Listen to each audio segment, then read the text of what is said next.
അവരുടെ രണ്ടുപേരുടെയും ഹൃദയം കൂടുതൽ സ്പീഡിൽ മിടിക്കാൻ തുടങ്ങി.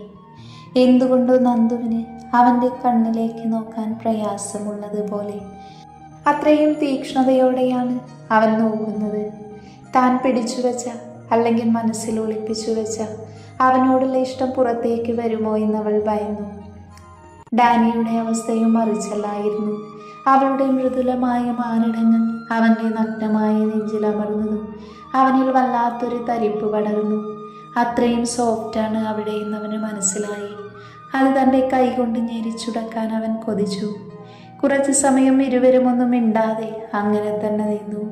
ഡാനിയുടെ കണ്ണുകൾ അവളുടെ മുഖമാകെ ഓടി നടന്നു. അവളുടെ വിറയ്ക്കുന്ന ആദരങ്ങൾ കണ്ടതും ഡാനി അവളുടെ മുഖത്തേക്ക് നോക്കി. അവളുടെ കണ്ണുകൾ പിടയുന്നുണ്ട്. നാസികയുടെ തുമ്പിൽ വിയർപ്പ് പൊടിഞ്ഞിട്ടുണ്ട്. ചുവന്ന ചെറിപ്പഴം പോലെയുള്ള അവളുടെ കുഞ്ഞാദരം കുറച്ചുകൂടെ ചുവന്ന് വിറയ്ക്കുന്നുണ്ട്. എല്ലാം കൂടെ ആയതും ഡാനിയുടെ കൺട്രോൾ പോയി തുടങ്ങിയെന്ന് പറയുന്നതാണ് സത്യം. അതിൻ്റെ ഫലമായി അവൻ്റെ വലത്തെ കൈ അവളുടെ ഇടുപ്പിൽ നിന്ന് ഒന്നുകൂടെ അമർന്നു. ആ നിമിഷം അവളുടെ മാൾ വീണ്ടും അവൻ്റെ ദൃഢമായ നെഞ്ച് ഞെരിഞ്ഞമർന്നു. ഡാനിയിൽ നിന്നും ഒരു സൗണ്ട് പുറത്തേക്ക് വന്നു. നന്ദു ആണെങ്കിൽ കണ്ണുകൾ ഇറുക്കെ അടച്ച് അവൻ്റെ തോളിൽ കൈ രണ്ടും അമർത്തി വെച്ചിരിക്കുവാണ്. My body longs for you Sree, my lip are yearning a taste the sweetness of your lips. കാറ്റുപോലെ ഡാനിയുടെ ശബ്ദം അവളുടെ കാതോരം ഒഴിഞ്ഞതും നന്ദുവിൻ്റെ ശരീരം ഒന്ന് വിറച്ചു. അവൻ്റെ ശ്വാസത്തിന് പോലും തന്നെ തളർത്താൻ കഴിയുമെന്ന് മനസ്സിലായ നിമിഷമായിരുന്നു നന്ദുവിന്. ആ നിമിഷം തന്നെ ഡാനി അവൻ്റെ തള്ളവിരൽ കൊണ്ട് അവളുടെ നനവാർന്ന ആദരത്തെ ഒന്ന് അമർത്തി തലോടി. ഡാനി അത് കണ്ണടച്ച് ആസ്വദിച്ചു. നന്ദുവിൻ്റെ കൈ അവൻ്റെ തോളിൽ അമർന്നുകൊണ്ടിരുന്നു. Sree, your lips are so soft, Dani husky വോയിസിൽ അവളോട് പറഞ്ഞു. ആ നിമിഷം നന്ദുവ് മറ്റൊരു ലോകത്തെന്ന പോലെയായിരുന്നു. I want to know its taste right now. അത് പറഞ്ഞു ഒന്നുകൂടെ 2 വിരൽ കൊണ്ട് അവൻ ഞെരിച്ചു. ആ നിമിഷം നന്ദു ഒന്ന് ഉയർന്നു പൊങ്ങിയിരുന്നു. ഡാനിയുടെ ആദരം അവളുടെ ആദരങ്ങളിലേക്ക് അടുത്തുകൊണ്ടിരുന്നു. 2 പേരുടെയും ശ്വാസനിശ്വാസങ്ങൾ ആ റൂമിൽ ഉയർന്നു കേട്ടുകൊണ്ടിരുന്നു. 2 പേരുടെയും ശരീരം ചൂട് പിടിച്ചു. അതിൻ്റെ ഫലമായി ഡാനിയുടെ കൈ അവളുടെ തലയ്ക്ക് പുറകിൽ വെച്ച് അവനെ വിധേയയായി നിർത്തി. ആ നിമിഷം തന്നെ അവളുടെ ആദരമൊന്ന് വിടർന്നു വന്നു. അവളും തന്നിൽ നിന്ന് ചുംബനം ആഗ്രഹിക്കുന്നുണ്ട് എന്ന് മനസ്സിലായതും ഡാനിയുടെ കണ്ണുകൾ വിടർന്നു. അവൻ അവളുടെ ആദരങ്ങളിലേക്ക് അടുത്തതും ആദരങ്ങൾ തമ്മിൽ നൂലിയുടെ വ്യത്യാസത്തിലായപ്പോഴേക്കും ഡാ, റൂമിൻ്റെ വാതിൽ തട്ടലും സാമിൻ്റെ ശബ്ദവും ഉയർന്നു. അപ്പോഴാണ് 2 പേർക്കും എന്താണ് തങ്ങൾ ചെയ്തുകൊണ്ടിരുന്നത് എന്ന ബോധം വന്നത്. നന്ദുവിൻ്റെ കയ്യിലിരുന്ന കോഫി കപ്പ് താഴെ വീണ് പൊട്ടിച്ചിതറി. അവൾ പെട്ടെന്ന് ഡാനിയിൽ നിന്നും വിട്ടുമാറി. ഡാനിയെ ചമ്മലോടെ നോക്കി. ഡാനിയാണെങ്കിൽ ഈ നേരത്താണോ ഇവന് വരാൻ കണ്ടത്? പുല്ല്. അവൻ പല്ല് കടിച്ചു പൊട്ടിക്കുന്നുണ്ട്. സാമിനെ നന്നായി മനസ്സിൽ പ്രാഗിക്കൊണ്ടിരിക്കുകയാണ് അവൻ. സാം ചാരി വെച്ച വാതിലും തുറന്ന് റൂമിലേക്ക് കയറിയതും 2 പേരും മുഖത്തോട് മുഖം നോക്കി നിൽക്കുന്നത് കണ്ട് സാമിനെന്തോ പന്തികേട് തോന്നി. അപ്പം ശരിക്കും നിങ്ങൾ സെറ്റായോ? സാം നഖം കടിച്ചുകൊണ്ട് ഡാനിയെയും നന്ദുവിനെയും മാറി മാറി നോക്കിക്കൊണ്ട് ചോദിച്ചു. അത് കേട്ടതും നന്ദു ഡാനിയെ ഒന്ന് നോക്കി. മുഖത്തെ വിയർപ്പ് തുള്ളികൾ തൻ്റെ കയ്യാലെ തുടച്ചു മാറ്റി പുറത്തേക്ക് ഓടിപ്പോയിരുന്നു അവൾ. അത് കണ്ട് സാം വാ തുറന്നു പോയി. ഡാനിയാണെങ്കിൽ അപ്പോഴും സാമിനെ കലിപ്പിൽ നോക്കി നിൽക്കുവാണ്. അല്ല ഡാനി, നന്ദു നിന്റെ കൂടെ വർക്കൗട്ടിനുണ്ടായിരുന്നു. അവളും നന്നായിട്ട് വിയർത്തിട്ടുണ്ടല്ലോ, അത് കണ്ട് ചോദിച്ചതാ. നന്ദു പോയ വഴിയെ ഒന്ന് നോക്കി സാം ഡാനിയോട് ചോദിച്ചു. ഡാ പുല്ലേ, എന്തൊക്കെയാ നിനക്ക് അറിയേണ്ടത്? വർക്കൗട്ട് ചെയ്യാൻ വന്ന വർക്കൗട്ട് ചെയ്തിട്ട് ഇറങ്ങിപ്പോടാ മാറി. അവൻ വരാൻ കണ്ടൊരു സമയം എൻ്റെ കഞ്ഞിയിൽ പാറ്റിയിട്ടതും പോരാ, എന്താ നടന്നതെന്ന് അവൻ അറിയുകയും വേണം. തെണ്ടി. ഡാനി ദേഷ്യത്തോടെ പിറുപിറുത്തു. എന്നാൽ ഇതെല്ലാം കണ്ട് കിളിവാറി നിൽക്കുവാണ് നമ്മുടെ സാമ്. അല്ല ഡാനി, എന്നാലും ഡാനിയുടെ അടുത്തേക്ക് വന്ന് വീണ്ടും സംശയത്തോടെ ചോദിക്കാൻ നിന്നതും പൊന്ന മോനെ, ഇനി നീ എന്നോട് എന്തെങ്കിലും കൊനിഷ്ഠ ചോദ്യം ചോദിച്ചാൽ നിന്നെ പിന്നെ ചുവരിന്ന് വടിച്ചെടുക്കേണ്ടി വരും കേട്ടോടാ പുല്ലേ. അതും പറഞ്ഞ് ഡാനി ദേഷ്യത്തോടെ ടവലും എടുത്ത് റൂമിലേക്ക് പോയി. ഇവൻ ഏതു നേരത്താണാവോ ഇങ്ങോട്ട് വരാൻ തോന്നിയത്? പോത്തുപോലെ വളർന്നില്ലേ? എന്നിട്ടും എൻ്റെ ഒരു ഉമ്മയാണ് ആ തെണ്ടി കാരണം ഇന്ന് എനിക്ക് മിസ്സായത്. അല്ലെങ്കിൽ അവൻ ജിം റൂമിൻ്റെ പരിസരത്തേക്ക് പോലും വരാത്തവനാണ്. എന്നിട്ടിപ്പോൾ ഞാനും എൻ്റെ പെണ്ണിനെ സ്നേഹിക്കാൻ നിന്നപ്പോഴാണ് ആ തെണ്ടിക്ക് ഇങ്ങോട്ട് കെട്ടിയെടുക്കാൻ തോന്നിയത്. ഛേ, എന്നാലും എൻ്റെ ഒരു കിസ്സാണ് നഷ്ടപ്പെട്ടത്. എന്നാലും അവളൊന്നും എതിർത്തില്ലല്ലോ. സാധാരണ എൻ്റെ മെക്കിട്ട് കയറാറാണ് പതിവ്. അല്ലെങ്കിൽ ഒന്ന് തൊട്ട അപ്പോൾ തന്നെ പ്രതികരിക്കുന്നവളാണ്. ഇന്നടങ്ങി നിന്നത് എന്തു പറ്റിയോ എന്തോ. അവൾക്കും എന്നോട് ഇഷ്ടമുണ്ടാകുമോ? കർത്താവേ, എന്നോട് അവൾക്ക് പ്രണയം തോന്നി തുടങ്ങാൻ നീയും എൻ്റെ കൂടെ നിൽക്കണേ. അവൻ കർത്താവിനോടൊന്ന് പ്രാർത്ഥിച്ചു. ഇനി എൻ്റെ കയ്യിൽ കിട്ടട്ടെ, അപ്പോൾ ശരിയാക്കി തരാൻ പെണ്ണേ. ഇതിൻ്റെ പലിശ സഹിതം ഞാൻ നിനക്ക് തന്നിരിക്കും. ഡാനി ഒരു പുഞ്ചിരിയോടെ ഓർത്തുകൊണ്ട് വാഷ്റൂമിലേക്ക് ഫ്രഷ് ആകാനായി കയറി. സാം അപ്പോഴും ജിം റൂമിൽ ബീൻ ബാഗിലിരുന്ന് ഇവർ രണ്ടുപേരെയും കുറിച്ച് ഓരോന്ന് ചിന്തിക്കുകയായിരുന്നു. ചെക്കൻ്റെ റില പോയെന്നാ തോന്നുന്നത്. എങ്ങനെ പോവാതിരിക്കും? അവൻ്റെ ചങ്ക് സ്ത്രീ വിരോധി ആയിരുന്നല്ലോ. ഇത്ര പെട്ടെന്ന് അവൻ മാറിയത് കണ്ട് അവൻ അന്തം വിട്ടിട്ടുണ്ടാവും. ഇതേ സമയം നന്ദു തനിക്കെന്താണ് സംഭവിച്ചത് എന്നുള്ള ചിന്തയിലായിരുന്നു. താനിനി ഡാനിയെ സ്നേഹിച്ചു തുടങ്ങിയോ? ഇല്ല, ഒരിക്കലുമില്ല. തനിക്ക് അർഹതയില്ലാത്തതൊന്നും താൻ ആഗ്രഹിക്കില്ല. സാറിനോടുള്ള എഗ്രിമെൻ്റ് മാത്രമാണ് തൻ്റെ ലക്ഷ്യം. മറ്റൊന്നിനും ഈ നന്ദുവിൻ്റെ മനസ്സിൽ സ്ഥാനമുണ്ടാവില്ല. അവൾ സ്വയം പറഞ്ഞു പഠിപ്പിച്ചുകൊണ്ട് അമ്മച്ചിയുടെ അടുത്തേക്ക് പോയി. അമ്മച്ചിയുടെ റൂമിലെത്തിയതും നന്ദു ഒരു പുഞ്ചിരിയോടെ അമ്മച്ചിയെ വിളിച്ചു. ആ, മോള് നേരത്തെ എണീറ്റോ?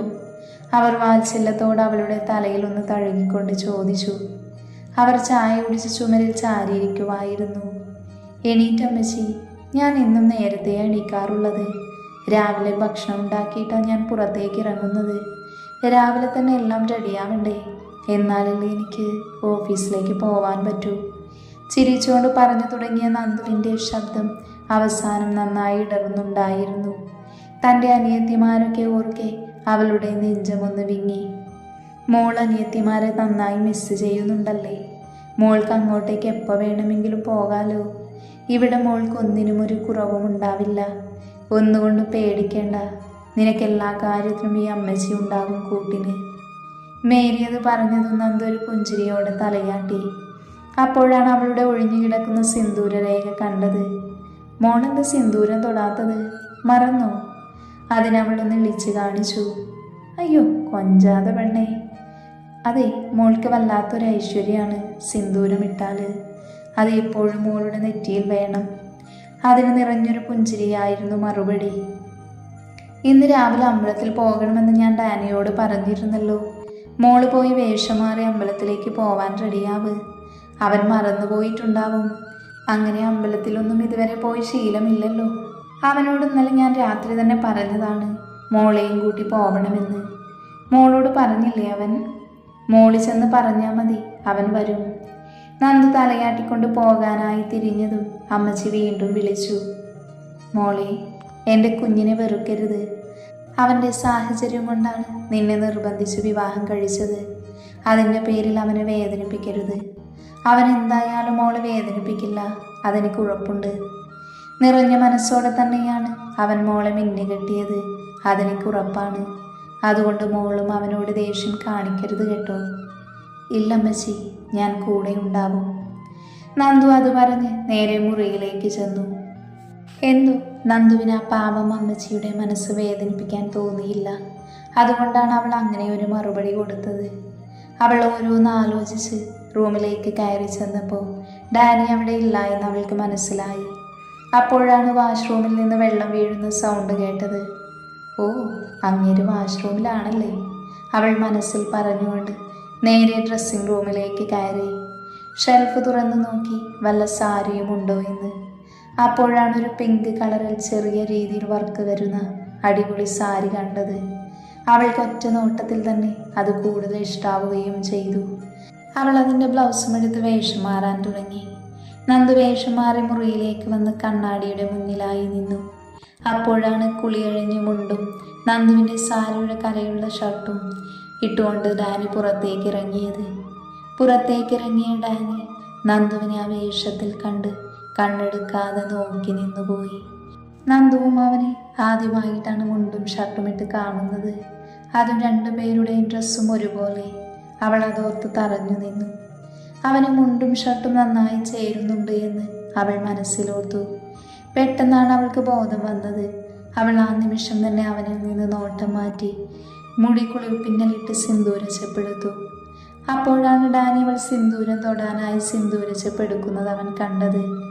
അവൻ പതിയെ അവളുടെ അടുത്തേക്ക് ചുവടുകൾ വെച്ചു. തൻ്റെ പിൻകഴുത്തിൽ ചുടുനിശ്വാസം അടിച്ചതും നന്നു പെട്ടെന്ന് തിരിഞ്ഞു നോക്കാൻ ആഞ്ഞതും അപ്പോൾ തന്നെ ഡാനി അവളെ പിന്നിലൂടെ തന്നെ അവനിലേക്ക് ചേർത്തു നിർത്തി. അവളുടെ കയ്യിലിരുന്ന സിന്ദൂരച്ചെപ്പിൽ നിന്നും സിന്ദൂരമെടുത്ത് അവളുടെ സിന്ദൂരരേഖയിലേക്ക് നീട്ടി വരച്ചു. എന്തുകൊണ്ടോ നന്ദുവിൻ്റെ കണ്ണുകൾ ഈറനണിഞ്ഞു. ഡാനി അവനിൽ നിന്നും പിടിയയക്കാതെ തന്നെ അവളെ തിരിച്ചു നിർത്തി. ഒന്നുകൂടി അവളെ തന്നിലേക്ക് അടുപ്പിച്ചു. എന്നിട്ട് അവളുടെ സീമന്തരേഖയിൽ അമർത്തി ചുംബിച്ചു. നന്ദുവിൻ്റെ കണ്ണുകൾ നിറഞ്ഞു തൂവി. എന്തിനാ നിന്റെ കണ്ണ് നിറഞ്ഞത്? ഞാൻ നിന്നെ ഒന്നും ചെയ്തില്ലല്ലോ, പിന്നെ എന്തു പറ്റി നിനക്ക്? അതേ സംശയത്തോടെ അവളോട് ചോദിച്ചു. ഒന്നുമില്ല സർ, അത് കണ്ണിൽ പൊടി വീണതാ, നന്ദു വിക്കി വിക്കി പറഞ്ഞു. എന്നാൽ അവളുടെ സാറെന്ന് വിളി കേട്ട് ഡാനിക്ക് തീരെ ഇഷ്ടപ്പെട്ടില്ല. ദേഷ്യമാണ് വന്നത്. ഡാനി അവളുടെ ഇടുപ്പിലുള്ള തൻ്റെ പിടി ഒന്നുകൂടെ മുറുക്കി. നന്ദു വേദന കൊണ്ട് വിളിച്ചുപോയി. നിന്നോട് ഞാൻ പറഞ്ഞിട്ടില്ലേ സാറെന്ന് വിളിക്കരുതെന്ന്? ഡാനി ദേഷ്യത്തോടെ തന്നെ ചോദിച്ചു. പെട്ടെന്ന് അങ്ങനെയാണ് വായിൽ വന്നത്, ക്ഷമിക്കണം. ഇനി ഞാൻ അങ്ങനെ ഉണ്ടാവാതെ നോക്കിക്കോളാം. പ്ലീസ് കൈയെടുക്ക്, എനിക്ക് വേദനിക്കുന്നു. ഇനി അങ്ങനെ വിളിക്കാതിരിക്കാൻ ശ്രമിക്കാം. ഇത്രയും നാൾ സാറെന്ന് വിളിച്ചിട്ട് പെട്ടെന്ന് മാറ്റി വിളിക്കുമ്പോൾ വഴങ്ങുന്നില്ല, അതുകൊണ്ടാണ്. ഇനി ഞാൻ ശ്രദ്ധിച്ചോളാം. അവനെ നോക്കിക്കൊണ്ട് അവൾ ദയനീയമായി പറഞ്ഞു. എന്നിട്ടും ഡാനി പിടിവിടുന്നില്ല എന്ന് മനസ്സിലായതും നന്ദു ദയനീയമായി അവളുടെ ഇടുപ്പിലേക്ക് നോക്കി. ആ നിമിഷം ഡാനി അവൻ്റെ കൈകൾ അയച്ചു. എങ്കിലും പൂർണ്ണമായി അവളെ തന്നിൽ നിന്ന് വിട്ടില്ല. നീ എങ്ങോട്ട് പോകാനാണ് ഈ റെഡിയാകുന്നത്? ഡാനി അറിയാത്ത പോലെ അവളോട് ചോദിച്ചു. അപ്പോഴും നന്ദു അവൻ്റെ കൈക്കുള്ളിൽ തന്നെയായിരുന്നു. അത് അമ്മച്ചി അമ്പലത്തിൽ പോകാൻ പറഞ്ഞിരുന്നു. സാർ പ്ലീസ് എന്നെ ഒന്ന് വിടാമോ? നന്ദു തലകുനിച്ച് നിന്നുകൊണ്ട് പറഞ്ഞു. എന്നോട് പറഞ്ഞിരുന്നു, ഞാനും അതിനാണ് തയ്യാറായത്. നിന്നോട് നേരത്തെ പറയണമെന്ന് കരുതിയിരുന്നു, പക്ഷെ ഞാൻ മറന്നുപോയി. നീ ഇറങ്ങിയില്ലെങ്കിലേ നിന്നോട് റെഡിയാകാൻ പറയാൻ വന്നതായിരുന്നു ഞാൻ. ഡാനി അതും പറഞ്ഞ് അവളുടെ ഇടുപ്പിൽ നിന്നും കൈയെടുത്തതും നന്ദു ആശ്വാസത്തോടെ ദീർഘനിശ്വാസമെടുത്തു. എന്നാൽ അവൻ കൈയെടുത്ത അതേ സ്പീഡിൽ തന്നെ അവളെ തന്നിലേക്ക് ചേർത്തു. അവളുടെ കാതോരമായി അവൻ പറഞ്ഞു, Sree, you look absolutely stunning and hot in this sari. Dani ആർദ്രമായി അവളോട് പറഞ്ഞു. നന്ദു അവൻ്റെ കയ്യിൽ നിന്നും കുതറി മാറാൻ ശ്രമിച്ചതും ഡാനി അവളെ ഇറുക്കെ പുണർന്നിരുന്നു. I really want to hug you tightly Sree, please. അടങ്ങി നിൽക്ക് പെണ്ണേ. അത് പറഞ്ഞൊരു നിമിഷം അവൻ അങ്ങനെ നിന്നു. നന്ദുവിന് ദേഹമാകെ ഒരു തരിപ്പ് പടർന്നു. അവനോടിങ്ങനെ ചേർന്ന് നിൽക്കുമ്പോൾ അറിയാതെ മനസ്സ് കൈവിട്ടു പോകുന്നത് പോലെ തോന്നിയവൾക്ക്. എന്നും ഇതുപോലെ അവനോട് ചേർന്ന് നിൽക്കാൻ തോന്നുന്നത് പോലെ. പക്ഷേ എന്തിൻ്റെ പേരിൽ താൻ അത് ചെയ്യുന്നത്? എന്തുകൊണ്ടും ഈ വീടിൻ്റെ മരുമകളാകാൻ തനിക്ക് യോഗ്യതയില്ല. അതോർത്തതും അവളുടെ കണ്ണുകൾ നിറഞ്ഞു വന്നു. അവൾ ഡാനിയെ ആഞ്ഞ് പിന്നിലേക്ക് തള്ളി മാറ്റി. അവളുടെ നിറഞ്ഞ കണ്ണുകൾ കാണെ അവനിലും വേദനയുണ്ടായി. എന്താ ശ്രീ, എന്തിനു നീ ഇപ്പം കരയുന്നത്? അവൻ ആർദ്രമായി അവളെ നോക്കി ചോദിച്ചു. സാറെന്താ ഒന്നും അറിയാത്തതുപോലെ സംസാരിക്കുന്നത്? ഞാനും ഒരു മനുഷ്യജീവിയാണ്. സാർ ഇപ്പം കാണിക്കുന്ന സ്നേഹം കുറച്ച് കഴിയുമ്പോൾ എനിക്ക് നിഷേധിക്കപ്പെട്ടാൽ പിന്നെ ഞാൻ വെറും ഒരു പരാജയമായി പോകും. സാറിനെ പോലെയല്ല ഞാൻ. എനിക്കെൻ്റെ ആരുവിനെയും ആളുവിനെയും നോക്കേണ്ട കടമയുണ്ട്.